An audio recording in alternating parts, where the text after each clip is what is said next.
I've been helping someone with a T-knot to go on the end of a cane handle where one side is long where you'd hold on to it, and then these two would wrap down for the leg of the cane, and then this is just the little knob that sticks out the front.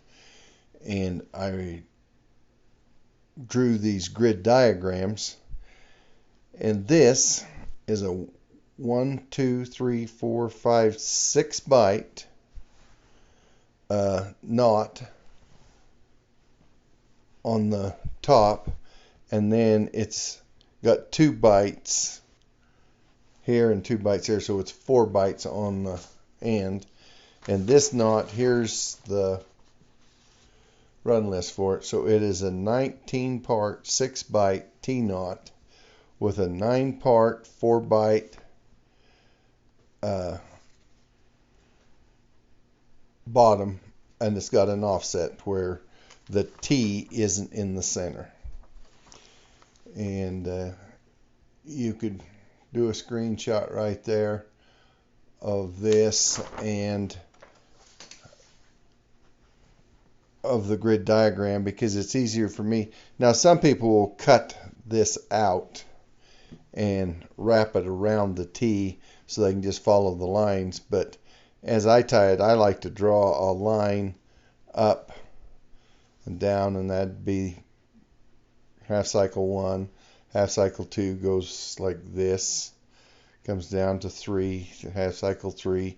And in tying this knot, you end up actually tying, and it's in the run list right here on half cycle 8. When you finish half cycle 8, you've tied a 13-part 4-bight Casa knot. And I've got that drawn in here in the purple, and it'd be to 8, and right there's where you would end. This would end right here at this for a 13-part 4-bight knot. But then you would go to half cycle 9, and this does this, and then you come right here, and then you wrap around the mandrel. But I drew this because he was wondering about different lengths, and I says, well, you can stop right here. This would come to here, and then once you hit 1, if you're going up on 1, you come down to 1, and now it'd be down, and you could stop at this bight and have this length knot. Or you could continue on to C, that'd be going down, so here it'd be going up. You could stop at this bight and make that length of a leg. Or you could continue to 5, that's going up, so we come to 5 and come down, that would bring us to this bight. So that's how you can make this longer. And that's why I did the letters, is so that you could follow yourself. So if we went from 9 up to here, over to 1, if that's going up, this is coming down, and if we make our bight there, now we extend to here.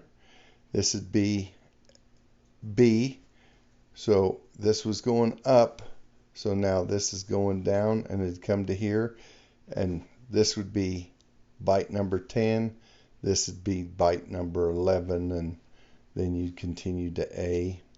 That's A going down, so this is A going up. We'd have bight number 12 here, come to 2. But anyway, I drew this so that you can either make the leg of the T this long, or this long, or this long.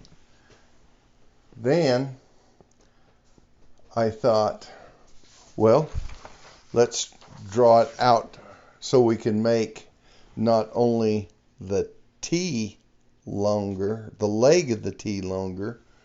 I drew this diagram, and here would be your first, and it could come to here and you could make a bight, or we could extend out and we could make a bight right here, or if we wanted it. Now if we went to here, the top, that would center our T if we did our bight here. Now, if we continue on to this bight, now the offset's going, this would be your long leg and this would be your short leg. But I thought this would be handy to use this grid diagram, and you could design whatever size knot you wanted, and it would still be, if you went to here, it's a 13/4. If you went to here, it's a, is it a 17? I think it's a 17/4. 1, 2, 3, 4, 5, 6, 7, 8, 10, 11, 12, 13, 14, 15, 16, 17, 18, 19. See, that's 19 parts. But if it, yeah, I think it's a 17, and then this would be like a 21 part. But anyway, you complete a casa knot before you tie the T. So this grid diagram is for a 6-bight and 4-bight leg. And then he was saying, well, if we can expand the length of the legs or the T, how about expanding the diameter? And I says, well, yeah, we can do that, but it takes a different grid diagram, because when you add bights, it expands. So this is for the 6-bight. This is for an 8-bight.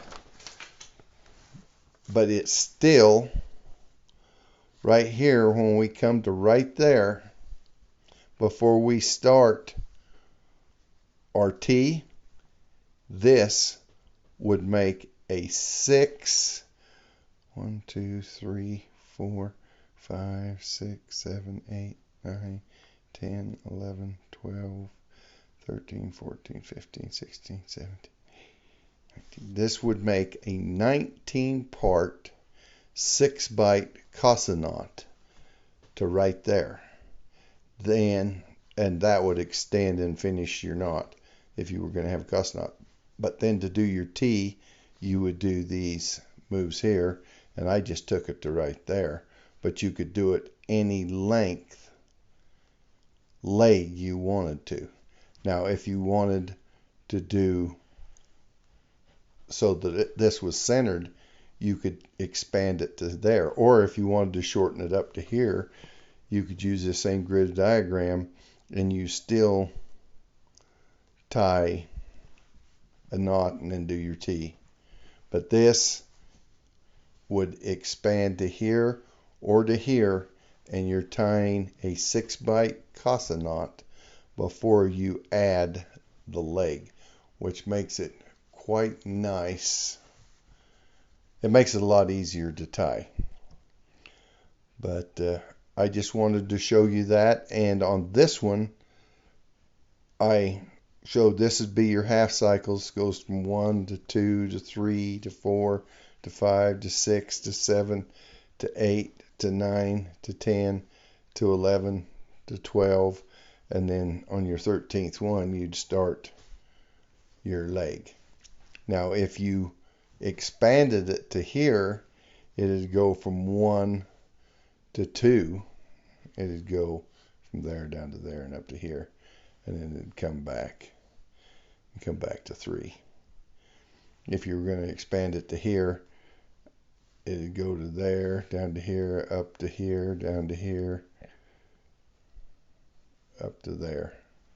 That'd make your bight, and that'd be half cycle 2. These numbers, when you hit here, then you go to there. If you hit there, you come to there. And it just makes it easier than having to count each one. But I hope you'll try to lay you out a T and tie it from these different grid diagrams. Thank you for watching.